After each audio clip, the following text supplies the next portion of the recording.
Mon père m'a renvoyé de l'entreprise familiale que j'ai bâtie parce que j'ai annulé les réservations du mariage de ma sœur après qu'elle m'a désinvité. Il a donné mon poste à son fiancé. Aujourd'hui, leur entreprise de rêve s'est effondrée, et j'ai regardé la famille qui s'est servie de moi perdre tout ce qu'elle pensait contrôler. Salut le forum, ma famille pensait que j'existais pour réparer leurs dégâts et payer leurs factures. Un jour, j'ai arrêté, et tout s'est écroulé. Ils ont appelé ça une trahison. J'appelle ça enfin me réveiller. Mais commençons par le début. Il était près de 22 heures, et le bureau était vide, à l'exception du bruit de l'imprimante et de mon clavier. Je travaillais sur une offre commerciale d'environ 67 500 € pour l'un de nos clients réguliers. Je me souviens m'être senti fatigué mais content. L'entreprise avait besoin de ce contrat, et je voyais enfin la lumière au bout du tunnel après 2 mois difficiles. Mon téléphone a vibré. Message de groupe de ma sœur, Chloé, tu es exclue de l'organisation du mariage. Marc pense que c'est mieux ainsi. C'était tout. Aucune explication. Pas de « merci pour tout ». Rien. Juste cette seule ligne. Je suis resté assis là 1 minute, à la regarder, attendant peut-être une suite, mais la conversation est restée silencieuse. J'ai fait défiler vers le haut et j'ai vu le nom du groupe, l'équipe mariage de la famille, avec maman, papa, Chloé, et son fiancé, Marc, dedans. Mes propres parents étaient là, et aucun n'a dit un mot. J'ai appelé à la maison. Maman a décroché. Ne commence pas à faire des histoires, Julien, a-t-elle soupiré. Des histoires, ai-je dit. Je viens de recevoir un message disant que je suis exclu du mariage.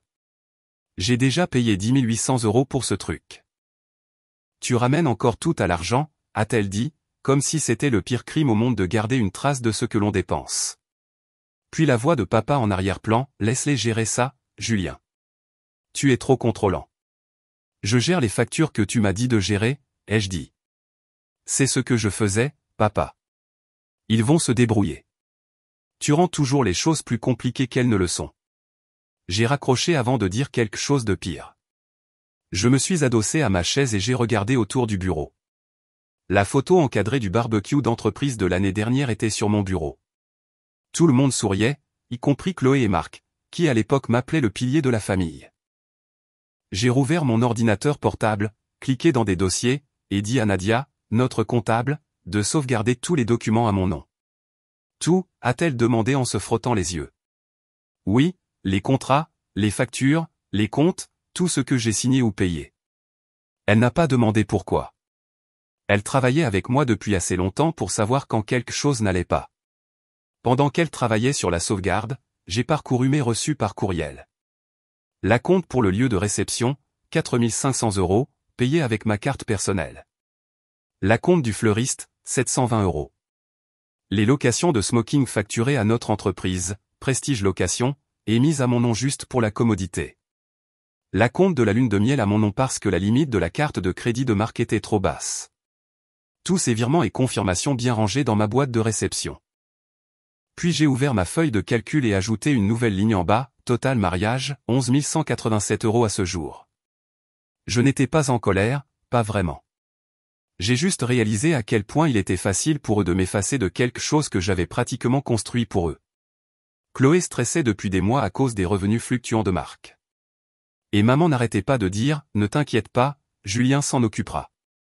Alors, je l'ai fait, parce que c'est ce que j'avais toujours fait. J'ai repensé à décembre, quand le lieu de réception avait besoin de l'acompte. Chloé avait appelé en pleurant, disant qu'il perdrait la date s'il ne payait pas ce jour-là. J'ai payé. Puis la robe. Elle a dit qu'elle me ferait un virement la semaine suivante. C'était il y a 4 mois. Puis le problème de paie de l'entreprise. Papa a dit, avance-nous les fonds pour 2 semaines, fiston. On a un client lent. J'ai couvert. Les 2 semaines se sont transformées en 6. Ce n'était pas une seule grande trahison. C'en était 100 petites, et je les avais toutes laissées passer. Nadia a terminé la sauvegarde et m'a tendu une clé USB. Tiens, a-t-elle dit. Je l'ai glissée dans ma poche. Merci. Rentre chez toi. Je fermerai. Avant de partir, j'ai supprimé la conversation de groupe du mariage de mon téléphone. Pas l'ancienne conversation familiale. Celle-là, je l'avais seulement mise en sourdine. C'était la conversation uniquement pour le mariage. Puis j'ai ouvert mon courriel professionnel et j'ai créé un nouveau dossier pour les paiements du mariage. J'y ai glissé chaque confirmation, facture et message. La liste remplissait la moitié de l'écran. Le bureau était sombre, à l'exception de la lueur de l'écran. Le devis pour ce client était toujours ouvert, attendant les derniers chiffres. J'ai enregistré le fichier, fermé l'ordinateur portable et éteint les lumières. Alors que je sortais, mon téléphone a de nouveau vibré. Un texto de maman, s'il te plaît, ne rend pas les choses plus difficiles pour ta sœur. Pas de « merci ». Pas de « nous en parlerons ». Juste un autre ordre déguisé en faveur. Je n'ai pas répondu. Au moment où je suis arrivé au parking, l'air nocturne était froid. Je suis resté là une seconde, regardant les fenêtres du bureau et pensant à tout le temps que j'avais perdu à essayer de faire tourner le monde des autres pendant que le mien était en pause.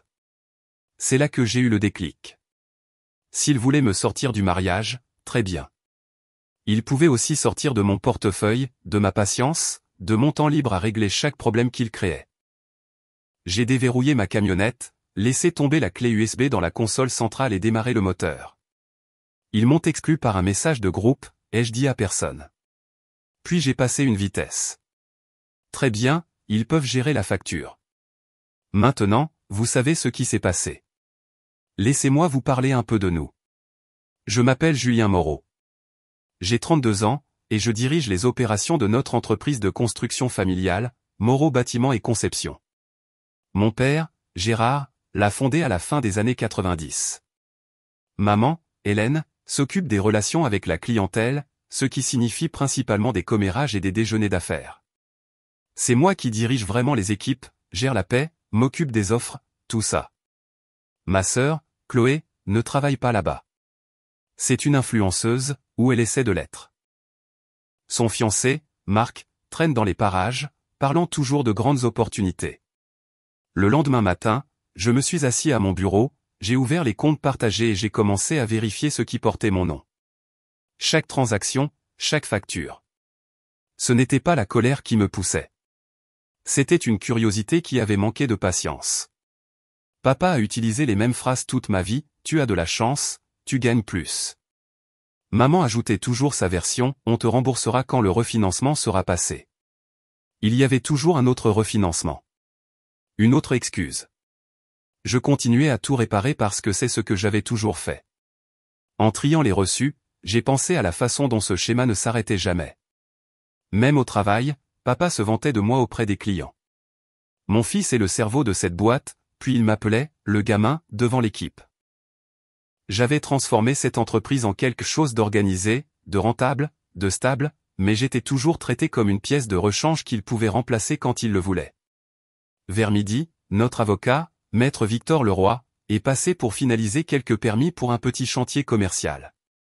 C'est le genre de personne qui parle comme si chaque problème n'était qu'une simple formalité administrative.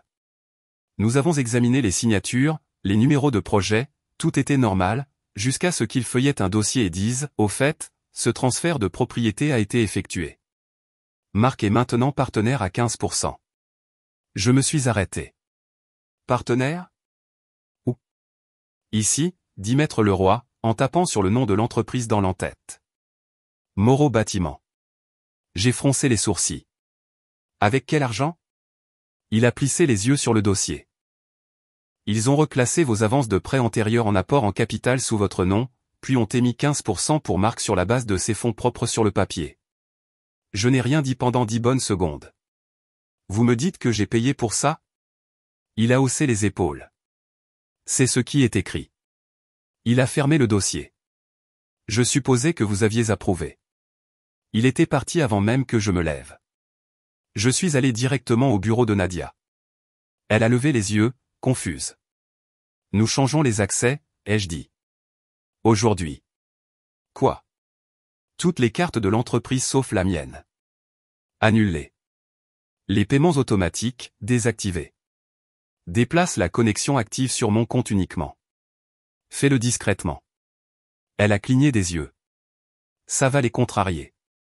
Ils s'en remettront, ai-je dit. Commence par l'American Express. Elle a ouvert son ordinateur portable. Je suis resté à côté d'elle jusqu'à ce qu'elle confirme le courriel de désactivation. Je ne prenais plus de risques. De retour à mon bureau, j'ai ouvert notre portail bancaire et j'ai regardé les dépenses récentes.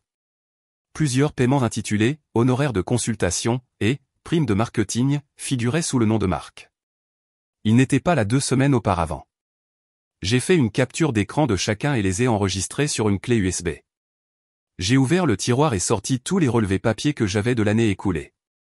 Chaque ligne racontait la même histoire, moi qui payais, eux qui promettaient. Vers 15 heures, maman a appelé. J'ai répondu parce que je savais qu'elle continuerait d'essayer. Ton père dit que les cartes de l'entreprise ne fonctionnent pas, a-t-elle dit. Elles sont annulées. Pourquoi ferais-tu ça? Marc a besoin d'un accès maintenant qu'il est partenaire. Il peut utiliser la sienne, ai-je dit. Ce n'est pas très encourageant, Julien. J'ai fini de soutenir des adultes, lui ai-je dit. Si vous vouliez qu'il ait le contrôle, vous auriez dû utiliser votre argent, pas le mien.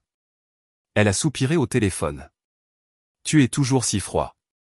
Peut-être que si vous arrêtiez de profiter de moi, je me réchaufferais. Puis j'ai raccroché. En fin d'après-midi, j'avais changé les mots de passe, mis à jour les signataires et créé une sauvegarde de courriel privé. Nadia est venue avec des rapports de confirmation imprimés. Toutes les cartes sauf la tienne sont désactivées. Paiements automatiques désactivés. Les listes de paie sont sur ton bureau. Merci, ai-je dit. Rentre tôt à la maison. Elle a hoché la tête, toujours inquiète. Quand elle est partie, j'ai sorti la liste des fournisseurs des comptes fournisseurs. Tous les noms correspondaient, sauf 2, tous 2 liés au contact de conseil de Marc. Je ne les avais jamais rencontrés. Pas de formulaires officiels, pas d'adresse des fournisseurs fictifs. J'ai enregistré des copies et regroupé les incohérences de fournisseurs dans un dossier propre. Puis je me les suis envoyés par courriel. Ligne d'objet, dossier personnel. Comme je l'avais fait 100 fois auparavant en couvrant les dégâts de ma famille. Sauf que cette fois, je ne couvrais rien. À 18 heures, papa est entré, irrité. Qu'est-ce que tu as foutu avec les cartes? Elles étaient utilisées à mauvais escient, ai-je dit. Tu n'as pas à décider de ça. Je viens de le faire, ai-je dit. Si Marc est un partenaire, il peut financer ses propres dépenses. Son visage est devenu rouge. Tu te crois plus malin que tout le monde? Non, ai-je dit en rangeant mon ordinateur portable, juste plus prudent. Il a commencé une autre phrase, mais j'étais déjà à la porte. Ce soir-là, à la maison, je me suis assis à la table de la cuisine avec mon ordinateur portable ouvert et j'ai ajouté une dernière note sous la feuille de calcul que j'avais commencé la veille, fonds personnels dépensés pour la famille ou l'entreprise, non remboursés, 43 407 €. À côté, j'ai tapé une ligne simple, c'est fini. J'ai fermé l'ordinateur portable et j'ai fixé l'écran sombre pendant une seconde. On m'avait élevé en me faisant croire qu'être responsable signifiait tout réparer, payer, gérer, arranger les choses. Il s'est avéré que tout ce que ça avait fait, c'était de faire de moi une cible facile. Le lendemain matin, j'avais fini de réfléchir. Je suis arrivé tôt au bureau, j'ai ouvert mon ordinateur portable et j'ai sorti tous les contrats des fournisseurs de mariage encore liés à mon nom. Le premier était le lieu de réception. J'ai appelé, leur ai donné le numéro de contrat et j'ai dit, annulez-le. La réservation est au nom de Julien Moreau. Le directeur a hésité une seconde, puis a confirmé. Les remboursements retournent sur les cartes d'origine. J'ai parcouru la liste. Le fleuriste, le traiteur, la location de smoking, l'agence de voyage pour la lune de miel. Chaque appel était court et poli. Je n'ai rien expliqué ni justifié. Quand ils m'ont demandé si quelque chose s'était passé, j'ai dit, les plans ont changé. Les confirmations de remboursement sont arrivées dans ma boîte de réception dans l'après-midi. Les fonds ont été crédités au cours des jours ouvrables suivants.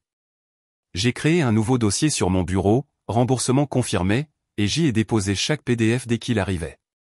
Cette pile allait devenir la pièce A. C'était comme trier du linge. Pas d'émotion, juste nettoyer ce qui était déjà à moi. À 10 heures, j'étais à mi-chemin de la vérification de nos factures de chantier quand la porte du bureau s'est ouverte violemment. Marc est entré, vêtu de sa chemise habituelle trop serrée et de son parfum bon marché. Tu ne peux pas simplement retirer les fonds, a-t-il dit, la voix sèche. Je n'ai même pas levé les yeux. Ce n'était pas un financement, ai-je dit. C'était un remboursement. Grosse différence. Il s'est approché de mon bureau. Tu crois me faire du mal? Tu ne fais que pourrir la vie de ta sœur. Alors peut-être qu'elle aurait dû vérifier qui signait les chèques avant d'envoyer ce texto, ai-je dit. Il est resté là, respirant fort, essayant d'avoir l'air dur. Si tu as un problème avec moi, dis-le-moi directement, a-t-il dit. C'est ce que je fais, ai-je dit. Tu es licencié. Partenaire ou non, tu es coupé des dépenses et des systèmes. Quitte le bureau. Il a ri. Tu ne peux pas me couper l'accès. Je suis un partenaire. Alors utilise tes 15% pour payer tes propres fournisseurs, ai-je dit. La conversation est terminée. Il a de nouveau ouvert la bouche, mais j'ai montré la porte. Dehors. Il est resté là quelques secondes de plus, puis est passé en me bousculant. Il est passé trop près du bureau de Nadia. Une seule feuille a glissé au sol. Il n'a pas regardé en arrière. Nadia m'a regardé en la ramassant. Qu'est-ce que c'était que ça? Rien que je ne puisse gérer, ai-je dit. Je me débarrasse juste d'un autre poids mort. Peu de temps après, papa est arrivé. Son ton était ce mélange d'irritation et de fausse autorité qu'il utilisait toujours quand il pensait que crier pouvait arranger les choses. Je viens de recevoir un appel de Marc. Qu'est-ce que tu fous, bon sang? Je nettoie mes comptes, ai-je dit. Tu fais une scène. Le mariage est le mois prochain. Alors peut-être que tu devrais utiliser ta carte la prochaine fois, ai-je dit en rassemblant les dossiers dont j'avais besoin. Ne me tourne pas le dos, Julien. Je suis passé devant lui quand même. Je ne te tourne pas le dos. J'en ai juste marre d'être ta banque. Je l'ai laissé debout dans le couloir, le visage rouge et bredouillant. Dans l'après-midi, mon téléphone explosait. D'abord, les textos de maman, tu es allé trop loin. Puis les publications de Chloé ont commencé à apparaître sur les réseaux sociaux. Elle a écrit un long paragraphe sur la façon dont son frère toxique avait ruiné son jour spécial par jalousie. Le genre de choses que les gens publient quand ils ont besoin que des inconnus prennent leur parti. Je n'ai pas commenté. Je n'ai même pas tout lu. Mais le soir, les commentaires ont commencé à changer. Les gens demandaient qui avait payé quoi. Certains de nos parents se sont joints à eux, lui rappelant qui avait couvert les acomptes. Puis des captures d'écran ont commencé à faire surface. De vieilles photos de moi signant les papiers du lieu de réception. Des messages d'elle me remerciant d'avoir payé. Je n'ai rien divulgué, mais Internet n'a pas besoin d'aide pour trouver des preuves. Maman a appelé 3 fois ce soir-là. J'ai laissé sonner. Papa a envoyé un texto une fois, règle ça avant de nous mettre tous dans l'embarras. Je ne lui ai pas répondu non plus. Quand je suis arrivé le lendemain matin, Nadia était déjà à son bureau. Elle avait l'air nerveuse. Ta famille est partout sur Facebook, a-t-elle dit. Je m'en doutais, lui ai-je dit. Elle a hésité. Ça va? J'ai vérifié la boîte de réception. Une autre série de confirmations de remboursement était arrivée pendant la nuit. Je les ai déplacées dans le dossier sans la regarder. Mieux qu'avant, ai-je dit. Elle a hoché la tête et s'est remise au travail. Le reste de la journée, j'ai fait profil bas. Chaque courriel, chaque appel, chaque projet je l'ai traité comme un entretien de routine. C'est ce que c'était, vraiment, de l'entretien. Je ne sabotais rien. Je retirais simplement mon nom de leur chaos. Le soir, j'ai éteint l'ordinateur et je me suis assis 1 minute dans le silence. Le bureau était de nouveau vide, comme le soir où j'ai reçu ce texto. La seule différence, c'est que maintenant, le poids avait disparu. Pas de solde en attente, pas de paiement partagé, pas de fausse gratitude attendant d'expirer. Juste des comptes propres. Mon téléphone a vibré une fois de plus. Un texto de Chloé cette fois. Juste une seule ligne, j'espère que tu es heureux. J'ai retourné le téléphone, écran vers le bas, sur le bureau et je me suis levé. Il voulait un méchant à blâmer. Très bien. Il pouvait en avoir un. J'ai verrouillé la porte, éteint les lumières et quitté le bâtiment. Le silence est plus assourdissant quand ils attendent des excuses. Au début de l'été, tout craquait. La conversation de groupe familial que j'avais mise en sourdine des mois auparavant a recommencé à s'illuminer. J'ai seulement regardé parce que les notifications ne s'arrêtaient pas, tu dois le bonheur à ta sœur. Tu nous mettras dans l'embarras si tu ne règles pas ça. Je n'ai plus lu après ça. Le lendemain matin, j'ai commencé à recevoir des appels de fournisseurs avec qui nous travaillons depuis des années. Le premier était Bois Vert Fourniture, celui qui gérait nos commandes de bois. Le directeur semblait mal à l'aise. « Salut, Julien, je voulais juste vérifier la nouvelle adresse de facturation. » Ça dit l'MC Conseil maintenant. Est-ce que c'est légitime? Je me suis figé une seconde. Où avez-vous eu cette adresse? De Gérard. Il a dit que c'était le nouveau contact du bureau. N'envoyez rien à cette adresse, lui ai-je dit. Continuez d'utiliser les anciennes factures. Rien ne change jusqu'à ce que je le dise. Quand j'ai raccroché, j'ai fouillé la boîte de réception de l'entreprise. Effectivement, une nouvelle conversation était apparue ce matin-là. Des contrats transférés du compte de papa à Marc, à mc-conseil.com. Aucune explication, aucune copie pour moi ou Nadia. Juste de l'argent discrètement détourné. Marc essayait de se construire une porte dérobée vers nos comptes. Je suis sorti dans le bureau principal. Nadia tapait vite, nerveuse. Ils agissent bizarrement, a-t-elle dit.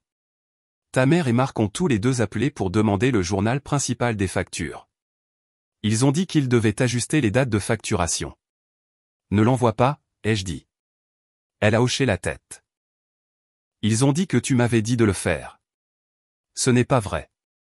Elle a hésité. Ils veulent aussi que je signe les bons de commande du mois dernier, antidatés rétroactivement à mars. Tu l'as fait? Non, j'ai gagné du temps. Bien. Garde des copies de tout ce qu'ils demandent. Chaque texto, chaque fichier. Ne discute pas avec eux. Sauvegarde-le simplement dans un endroit sûr.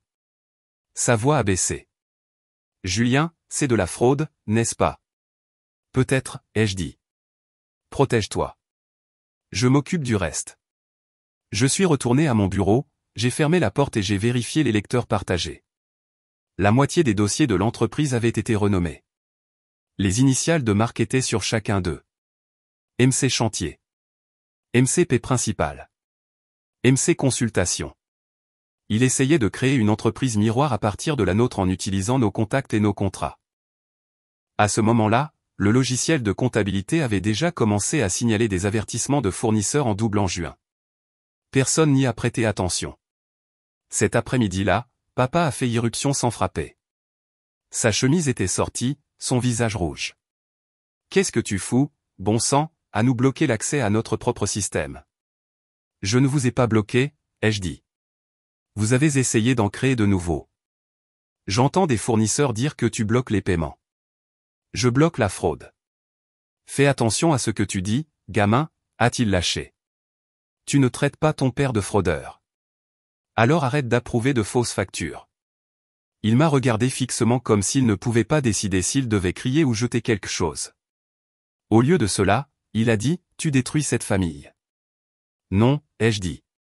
C'est vous qui l'avez fait quand vous avez laissé Marc toucher au livre de compte. Il a claqué la porte en sortant. Plus tard dans la semaine, j'ai commencé à entendre des rumeurs de la part des contremaîtres sur les chantiers. Des sous-traitants se plaignaient de ne pas avoir été payés depuis 2 mois. J'ai vérifié notre journal des dépenses. Les paiements étaient indiqués comme envoyés, mais les numéros de compte ne correspondaient pas à ceux de nos fournisseurs habituels. Les traces des courriels de Marc étaient partout. J'ai appelé l'un des sous-traitants moi-même. C'est Julien de Moreau Bâtiment. Avez-vous reçu votre paiement pour mai? Pas un centime, a dit le gars. On nous a dit de renvoyer la facture à une nouvelle adresse. Une sorte de société de conseil. Quel nom? MC Conseil. Je n'ai même plus pris la peine de faire semblant d'être surpris. Ce soir-là, après que tout le monde soit parti, je me suis assis dans le bureau sombre, avec seulement la lumière de l'écran pour éclairer la pièce. J'ai ouvert tous les dossiers comptables que j'ai pu trouver, un par un, et j'ai tout téléchargé. Transactions, fiches de paie, relevés bancaires, chaque entrée suspecte liée au nom de Marc. Quand ce fut fait, j'ai créé une archive cryptée sur mon disque. Ça a pris 3 heures. Chaque fichier devait être vérifié 2 fois, chaque document renommé et daté. Je n'ai rien modifié ni déplacé des serveurs de l'entreprise. Je me suis juste assuré d'avoir un enregistrement propre de ce qui s'était réellement passé avant que quelqu'un ne décide d'ajuster l'histoire. À minuit, j'avais une archive soignée de ce que ma famille était devenue, de faux fournisseurs, des paiements détournés et une piste croissante de factures impayées. Le lendemain matin, Nadia avait l'air épuisée. Elle a dit que papa s'était présenté sur un chantier et avait commencé à crier sur les ouvriers, les accusant de saboter l'entreprise. Il a blâmé les erreurs de bureau pour les sous-traitants non payés. Certains gars ont menacé de partir. L'un d'eux avait déjà démissionné sur le champ. Je lui ai dit de ne pas s'en mêler et de faire profil bas. Ne prends pas d'appel de mes parents, ai-je dit. S'ils ont besoin de quelque chose, ils peuvent passer par moi. Elle a hoché la tête. Julien, à quel point est-ce grave? Assez grave pour que je garde tout sauvegardé, ai-je dit. C'est tout ce que tu as besoin de savoir. Ce week-end-là, l'atmosphère de l'entreprise était mortelle. Les clients appelaient pour des retards. Les employés demandaient s'ils seraient toujours payés, et mes parents continuaient de faire comme si tout allait bien. À la maison, maman m'a laissé un autre message vocal. Je ne comprends pas pourquoi tu essaies de nous faire du mal. La famille devrait rester unie. Je l'ai supprimé sans écouter le reste. La vérité, c'est que je n'essayais de faire de mal à personne. Je m'assurais juste que leur désordre ne m'enterre pas aussi. Ce dimanche soir, je me suis de nouveau assis à ma table de cuisine. La clé USB d'avant était branchée sur mon ordinateur portable. J'ai ouvert mon archive cryptée et j'ai parcouru les fichiers. Liste de fournisseurs, paie, virements bancaires, courriel des centaines. Il m'appelait autrefois le filet de sécurité. Maintenant, je ne faisais que ramasser ce qui tombait à travers. En juillet, les choses avaient atteint un point de rupture. Le bureau semblait lourd chaque jour. Des couloirs silencieux, des appels manqués, et la moitié de l'équipe marchant sur des œufs. Ce matin-là, je suis arrivé tôt pour terminer une offre et j'ai trouvé papa et Marc qui m'attendaient déjà dans mon bureau. Tous deux étaient debout, les bras croisés. Ce n'était pas une réunion. C'était une embuscade. Papa a commencé à parler en premier. Nous avons eu des plaintes, a-t-il dit. Tu crées de l'instabilité. De qui, ai-je demandé. Des clients, a-t-il lâché. Ils sont nerveux. Tu coupes les vivres aux gens, tu remets en question les factures, tu donnes l'impression que nous sommes désorganisés. J'ai regardé Marc. Nous sommes désorganisés. Marc a sauté sur l'occasion. C'est cette attitude le problème. Tu fais croire à tout le monde que quelque chose de louche se passe. Il y a quelque chose de louche qui se passe, ai-je dit. Vous avez détourné des paiements de fournisseurs vers votre société écran. Papa a frappé la main sur le bureau. Assez. Tu n'accuses pas ta famille de vol. J'énonce des faits, ai-je dit. Il s'est approché. Tu es hors de contrôle. Tu nous donnes une mauvaise image. Je l'ai regardé droit dans les yeux. Alors arrêtez de donner aux gens des raisons de regarder. Il a soupiré, passant à sa fausse voix calme. Nous avons besoin que tu prennes du recul, un congé temporaire, juste le temps que les choses se calment. Je savais ce que ça voulait dire. Donc, vous me renvoyez. Non, a-t-il dit rapidement. Juste une pause. C'est ça, ai-je dit. Envoyez-moi les papiers. Marc a souri d'un air suffisant, comme s'il avait gagné quelque chose. Nous demanderons à notre avocat de les rédiger. J'ai hoché la tête, je me suis assis et j'ai attendu pendant que papa sortait un dossier de sa mallette. Les papiers étaient déjà imprimés. Il n'a même pas essayé de le cacher. Signe ici, pour accuser réception du congé volontaire, a-t-il dit. Je l'ai parcouru. Une décharge standard. Pas d'indemnité de départ, pas de responsabilité. J'ai signé. Voilà. Problème résolu. Bien, a dit papa, se détendant un peu. Nous allons gérer les choses à partir de maintenant. Je n'en doute pas, avant qu'il ne puisse dire autre chose, je me suis tourné vers mon ordinateur, j'ai connecté ma clé USB et j'ai tranquillement copié les fichiers restants du système partagé. Dossier de projet, courriel, registre de paie les dernières pièces. Marc l'a remarqué et a ouvert la bouche pour protester, mais je l'ai interrompu. C'est mon travail. Je prends ce qui m'appartient. Quand la barre de progression a atteint 100%, j'ai éjecté le disque, l'ai glissé dans ma poche et je me suis levé. Nous avons terminé ici. Papa a essayé de dire autre chose sur la loyauté familiale, mais je passais déjà devant eux. Aucun des deux ne m'a suivi. Cet après-midi-là, j'étais à la maison en train de parcourir mes courriels quand on a sonné à la porte. J'ai regardé par le Judas. Chloé. Elle était là, le mascara qui avait coulé et les mains tremblantes. J'ai entrouvert la porte. Tu as tout ruiné, a-t-elle dit immédiatement. Tu ne supportais pas de ne pas être aux commandes, alors tu as tout fait brûler. Non, ai-je dit. J'ai arrêté de payer pour ton fantasme. Tu es incroyable, a-t-elle lâché. Tu es censé être mon frère. Je l'étais, jusqu'à ce que tu m'exclues par un message de groupe. Elle s'est mise à pleurer, puis à crier à nouveau. Tout est sorti par vagues, comment le mariage avait été annulé, comment les gens parlaient, comment maman disait que j'avais perdu la tête. Je n'ai pas interrompu. Je suis juste resté là jusqu'à ce qu'elle n'ait plus rien à dire. Puis mon ordinateur portable a sonné depuis le bureau derrière moi. Un courriel du directeur du lieu de réception est apparu, suite à votre demande, nous avons réintégré la réservation de mariage originale. Veuillez confirmer les détails de paiement. Je l'ai ouvert et l'ai lu 2 fois. Le message ressemblait exactement à mon style. Même ligne d'objet, même bloc de signature. J'ai extrait les en-têtes complets. L'adresse IP d'origine se résolvait sur le Wi-Fi de la maison de mes parents. J'ai tourné l'écran vers Chloé. Dis à maman de changer au moins la ligne d'objet la prochaine fois. Elle s'est figée, le visage pâlissant. De quoi tu parles? Je parle de votre famille qui se fait passer pour moi pour récupérer une réservation que j'ai payée. Ce n'est pas vrai, a-t-elle dit, mais sa voix s'est brisée à mi-chemin. J'ai fermé l'ordinateur portable et je me suis reculé de la porte. Tu devrais y aller. Elle est restée là 1 seconde, puis est partie sans un autre mot. Le bruit de ses pneus crissant sur l'asphalte fut la seule chose qui brisa le silence. Ce soir-là, j'ai parcouru le dossier d'assurance de l'entreprise. C'était quelque chose que j'avais évité pendant des années parce qu'il était toujours enfoui sous des formulaires fiscaux et des lettres de renouvellement. Cette fois, j'ai pris mon temps. À mi-chemin, j'ai trouvé une police d'assurance homme-clé me désignant comme l'assuré. Il y a 3 mois, quelqu'un a déposé un changement de propriétaire de Moreau Bâtiment à Hélène Moreau, et la mise à jour du bénéficiaire qui a suivi nommé Chloé. Les remboursements de primes passaient toujours par l'entreprise. Je me suis adossé à ma chaise et j'ai fixé la page. Il l'avait arrangé pour que si quelque chose m'arrivait, elle toucherait l'argent. J'ai ri une fois, pas de colère, juste de fatigue. C'était comme la confirmation de ce que je savais déjà, il ne me voyait plus comme de la famille, juste comme une ressource. Mon téléphone a vibré sur la table.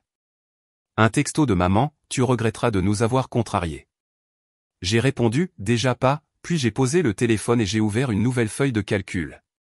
Je l'ai nommé, rapport propre, juillet, quelque chose qu'un sténographe judiciaire pourrait prononcer sans poser de questions. J'ai commencé à lister chaque transaction qui me concernait. Prêt, remboursement, acompte, remboursement, tout. Pas de modification, pas d'opinion, juste la vérité. J'ai étiqueté le fichier dans mes notes comme pièce B. Quand j'ai terminé, je l'ai sauvegardé 2 fois, une fois localement, une fois sur le disque.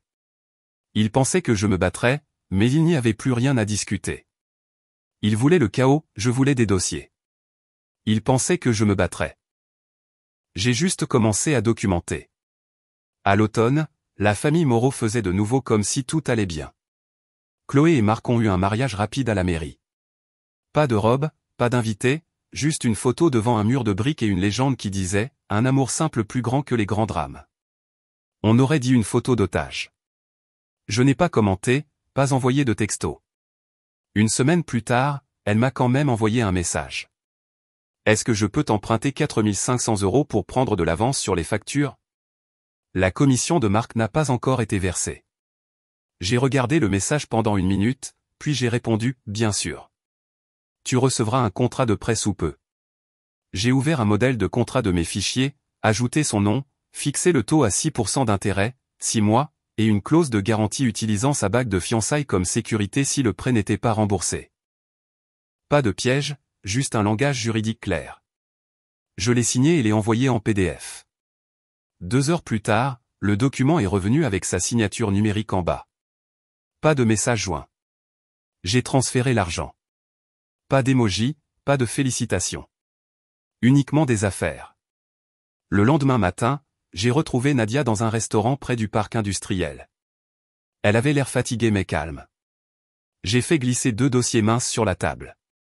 L'un intitulé « Remboursement confirmé », l'autre un dossier compilé des comptes de l'entreprise. Elle y a jeté un coup d'œil, puis m'a regardé. « Tu es sûr de vouloir que je m'en occupe ?» « Oui, ai-je dit. Soumets tout proprement. Pas de faveur pour personne. Ni pour moi, ni pour eux. » Elle a ouvert les dossiers, feuilletant les pages. Il y a beaucoup de chiffres qui ne correspondent pas ici. Je sais. Ne les corrige pas, dépose-les simplement de la bonne manière. Elle a hoché la tête lentement. Ça va soulever des questions. Bien, ai-je dit. Nous avons terminé le petit déjeuner principalement en silence. Quand nous nous sommes levés pour partir, elle a hésité. Julien, si ça tourne mal, ils vont te blâmer. Ils l'ont déjà fait, ai-je dit. Ça leur donne juste une raison qu'ils ne peuvent pas contester. Au cours des semaines suivantes, Nadia a travaillé sur la comptabilité de fin d'année de l'entreprise. Elle n'a rien caché. Chaque facture en double, chaque faux fournisseur, chaque dépense sous le nom de marque. Le logiciel de réconciliation des systèmes a automatiquement signalé les incohérences. Une fois que c'est arrivé, tout le reste était hors de notre contrôle. Ça n'a pas pris longtemps. En 10 jours, elle m'a transféré un court courriel de notre fournisseur de logiciels de comptabilité. La ligne d'objet indiquait « Irrégularité de compte détectée. Signalez à votre expert comptable externe connecté. Un dossier prêt pour l'audit est disponible sur demande. » Elle a ajouté une ligne en dessous, « C'est fait. » J'ai répondu, « Merci. » C'était tout. Pas de grand discours, pas de panique, juste un processus faisant ce pourquoi il a été conçu, enregistré et corrigé. Quelques jours plus tard, j'ai préparé une boîte de choses pour Chloé. Je ne lui devais pas de cadeau, mais je voulais boucler la boucle. J'ai utilisé une boîte noire mat, simple et soignée. À l'intérieur, j'ai placé une copie imprimée de son contrat de prêt signé, le reçu de remboursement original du lieu de réception du mariage, et une petite plaque de métal gravée de 3 mots, payé en totalité. Finalement, j'ai laissé la boîte au réceptionniste de son immeuble. Pas de mots. Elle comprendrait de toute façon. Ce même soir, mon téléphone a vibré avec un message vocal. Maître Victor Leroy, l'avocat de la famille, l'air prudent. Salut, Julien. Juste pour te prévenir. Les auditeurs ont demandé les dossiers complets de l'entreprise. Je ne sais pas ce qui a déclenché ça, mais c'est officiel maintenant. Rappelle-moi quand tu peux. Je ne l'ai pas rappelé. J'ai écouté une fois, les sauvegarder et j'ai appuyé sur supprimer. À ce moment-là, je n'étais plus en colère. Je n'étais même plus curieux de savoir comment ça allait se terminer. J'avais passé des mois à regarder ma famille manipuler chaque situation à son avantage. Maintenant, le système dont ils avaient abusé prêtait enfin attention. Ce n'était pas de la vengeance. C'était des mathématiques. Chaque action avait un enregistrement. Chaque mensonge avait un horodatage. Et tout ce que j'ai fait, c'est d'arrêter de nettoyer leur désordre. Le travail s'est calmé après ça. J'avais encore des projets parallèles et quelques clients fidèles qui m'avaient suivi hors de l'entreprise. Je n'ai dit à personne ce qui s'était passé. J'ai juste continué à travailler, à organiser, à documenter. Nadia est passée avec une clé USB, des copies de sauvegarde au cas où. Ce week-end-là, je l'ai rangé dans mon coffre-fort et je l'ai étiqueté « Entreprise 2025, finale ». Une semaine plus tard, j'ai appris d'un contact mutuel que Marc paniquait à cause de questions fiscales. Il appelait tous ceux qu'il connaissait, disant que le système avait eu un bug et avait mélangé leurs comptes. Typique. Mes parents faisaient toujours semblant que rien n'allait, racontant à leurs amis qu'un problème administratif avait retardé la paix. Je n'ai pas dit un mot. La vérité n'a pas besoin d'aide. Ce soir-là, assis de nouveau à ma table de cuisine, j'ai ouvert une nouvelle feuille de calcul. Je l'ai intitulée « Actif post-entreprise » et j'ai listé mes soldes, mes économies et mes projets en cours. Tout propre, tout honnête. Le téléphone a de nouveau vibré. Un texto de maman cette fois. Juste une ligne, tu devrais régler ça avant que ça n'empire. Je n'ai pas répondu. Il n'y avait rien à régler. J'ai éteint mon téléphone, fermé l'ordinateur portable et je me suis adossé à ma chaise. Ils ont bâti leur empire sur le silence et les faveurs. J'ai bâti ma part sur la paperasse. Je n'ai dénoncé personne. J'ai juste arrêté de mentir pour eux. À l'hiver, les lettres ont commencé à arriver. De grosses enveloppes blanches estampillées de sceaux de l'État et de longs numéros de référence. Elles allaient directement à la maison des Moreau. D'abord, des demandes de documentation, de correction fiscale et d'examen de comptes. Chaque semaine, une autre arrivait. Un ami qui travaillait encore au bureau m'a dit que la pile sur le bureau de papa ressemblait à un petit annuaire téléphonique. Il criait tous les matins maintenant, faisant les 100 pas entre son bureau et la salle de pause, blâmant des erreurs administratives et des « mouchards ». Puis ça a touché les autres. La voiture de Chloé a été saisie directement sur le parking de son bureau. Quelqu'un l'a filmée et l'a postée en ligne. Elle a essayé de tourner ça à son avantage avec une légende « Je fais face aux haineux et au stress financier, mais je reste positive ». Les commentaires étaient brutaux. Maman est retournée sur Facebook, affirmant que le « système injuste » ciblait les petites entreprises familiales. Elle s'est qualifiée de « mère lésée par la bureaucratie ». Papa a suivi avec sa propre diatribe sur la « trahison par son propre sang ». Les gens ont partagé des captures d'écran des deux publications avec des émojis qui rient. En janvier, Moreau Bâtiment était officieusement morte. Les fournisseurs chuchotaient sur des soldes impayés, de fausses factures et des chèques manquants. Les clients se sont retirés des contrats. Le nom Moreau est devenu un avertissement, pas une référence. Je suis resté silencieux. J'avais encore des copies de tout, mais je n'ai pas eu besoin de les utiliser. La vérité travaillait déjà toute seule. Puis est venue la plainte. Un coursier s'est présenté à ma porte avec un épais dossier estampillé « Plainte au civil ». Les Moreau, c'est-à-dire mes parents et Marc, me poursuivaient pour « sabotage d'entreprise » et « interférence intentionnelle avec les opérations ». Je l'ai lu une fois. Les allégations étaient vagues, principalement de l'émotion enveloppée dans des termes juridiques. Ils voulaient des dommages-intérêts, la réparation de leur réputation, et même les frais de justice. J'ai appelé le numéro indiqué pour leur avocat, Maître Victor Leroy. « Avez-vous vraiment déposé ça ?» ai-je demandé. Il a soupiré. Ils ont insisté. J'ai déconseillé de le faire. Quand a lieu la déposition ? Dans 2 semaines. Il a fait une pause avant de raccrocher. Julien, tu voudras peut-être venir à celle-ci. La déposition a eu lieu dans un bureau quelconque du centre-ville. Pas de juge, pas de drame, juste une longue table, un sténographe judiciaire et une pile de dossiers. Mes parents étaient assis d'un côté, les bras croisés, les visages tendus. Marc avait l'air de ne pas avoir dormi depuis des jours. Chloé ne s'est pas montrée. Leur avocat a commencé par lire des déclarations sur la façon dont j'avais saboté les systèmes, restreint l'accès et déclenché un examen financier par vengeance. Quand ce fut mon tour, j'ai dit une seule phrase. Je suis parti en juillet. Le système a commencé à signaler des divergences de fournisseurs en juin. L'audit officiel a commencé en septembre.